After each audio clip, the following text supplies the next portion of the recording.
नमो नमः। अहं संतोष कुमार पाठकः, ज्योतिष प्राध्यापकः, जगदम्बा संस्कृत महाविद्यालय बाथुर। आज हम लोग जैमिनी सूत्र में अर्गला योग, अर्गला योग क्या है, उसकी क्या विशेषता है, उसके क्या फल हैं, यह सब जानेंगे। सर्वप्रथम अर्गला है क्या, अर्गला किसे कहते हैं? तो अर्गला जिससे ग्रह या भाव का फल निश्चल होता है, उस योग को हम अर्गला योग कहते हैं।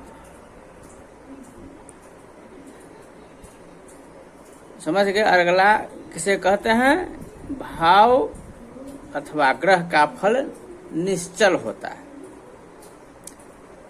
अब इसका विचार, यदि कोई ग्रह चौथे अथवा दूसरे अथवा 11वें स्थान में ग्रह हो तो अर्गला योग होता है। इन तीनों अर्गला स्थान में क्रमशः 10, 12, तीसरे ये बाधक स्थान है। अतः इनमें ग्रह हो तो उक्त अर्गला का प्रतिबंधक होता है। 4, 2, 11वें स्थान में जो ग्रह होता है वह अर्गला है, लेकिन ठीक उसके विपरीत 10वें, 12वें और तीसरे घर में यदि कोई ग्रह हो तो उक्त अर्गला का प्रतिबंध होता है।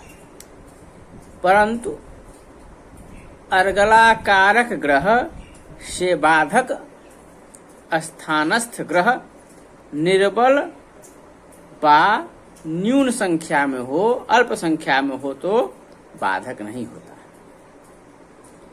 यदि तृतीय भाव में 3 या उससे अधिक पापक ग्रह हो तो विपरीत अर्गला बाध रहित होता है।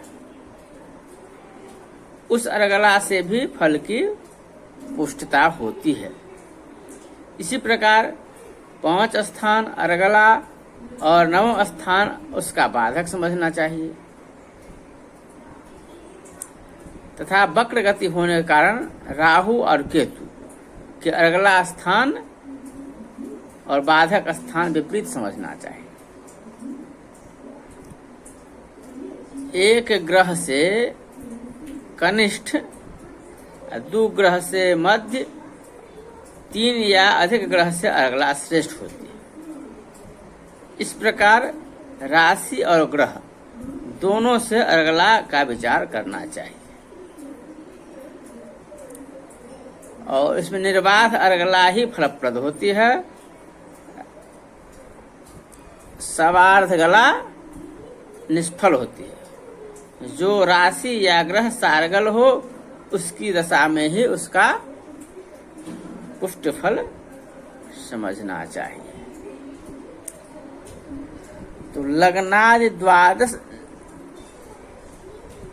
भावों में जिस भाव का जो राशि अथवा ग्रह देखता हो, उस देखने वाले राशि से या दृष्टा ग्रह से 4, 2 अथवा 11वें स्थान में ग्रह रहने पर उस भाव का अर्गला होता है।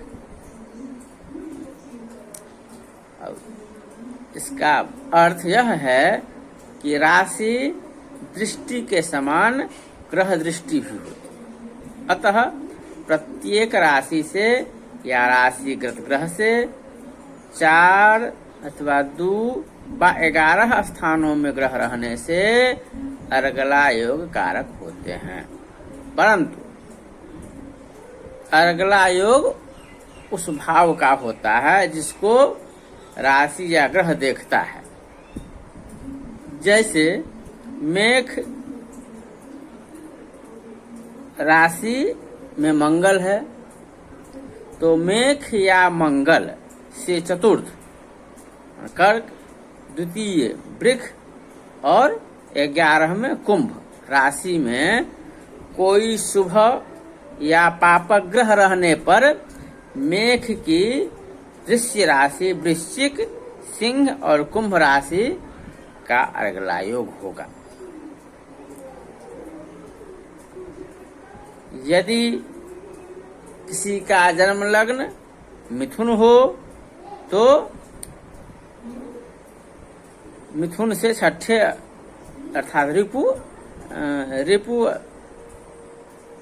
अपराक्रम तीसरा और भाग्य स्थान का अर्गला होगा।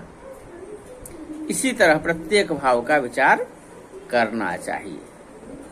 यदि दृष्टा ग्रह या राशि से 4, 2, 11 स्थानों में ग्रहण नहीं हो तो अर्गला योग नहीं होगा।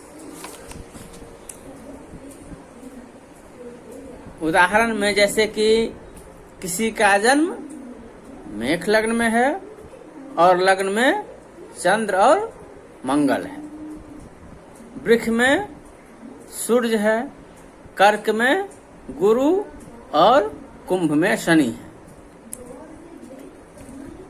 ऐसी स्थिति में मेष राशि एवं चंद्र और मंगल से चौथा कर्क, चूंकि लग्न में चंद्रमा और मंगल दोनों है और लग्न जो है मेष लग्न है, तो मेष राशि से चौथा राशि अर्थात कर्क राशि